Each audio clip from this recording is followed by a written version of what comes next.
কাল কইলো ঈদ গরু কিনছি সবার প্রথম আমার গরুটা কুরবানি দিবা। ঠিক আছে আমি যাই দাঁত তুললো খায় ভাইয়া গুস্তু নিয়ে আবার। আচ্ছা ঠিক আছে আমি যাবো নি মুরব্বী জি কিপটা আবার মাইন শুনতে চাই খা আবার আমার কত দিব বুঝতো আমার দিব কালকে আমার চাচা কুরবানি দিব, কালকে আমার লগে থাকবে।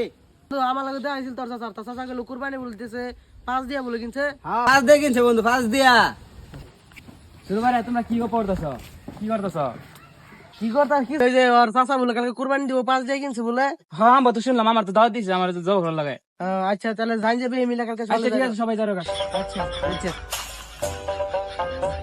নামাজটা শেষ হয়ে গেছে গা, বাইশটা সবকিছু নিয়ে গেল গা, চাক্কু মাক্কু যা কিছু লাগে সবকিছু নিয়ে গেল গা। আমি গরুটা নিয়ে যাই।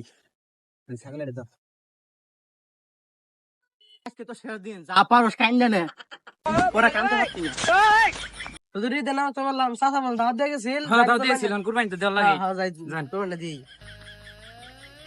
হুজুরকে দাঁত দিলাম, তো আইতাছে না, দেখতে তো ভুল লাগতেছে না। আচ্ছা সাগলে ধরুন। হুজুর এত দেরি করতা শুন কে? আমার চাচা গরুদের খারাপ হইছে। এটা সে একটু দেরি গেছে গা, যা তোমাকে প্রথম যাও করমু। তো সাইনের গরু কই? প্রথমে ডাইনারে যাও করমু।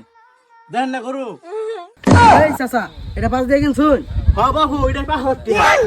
চাচা গরু কো? আরে গরু তো আনি নাই, ছাগল আনছিলাম। গরু বুঝি ছাগল দেখিয়া গেছে না। ধরে চুপ করে মাংস মার খায় রাইছে।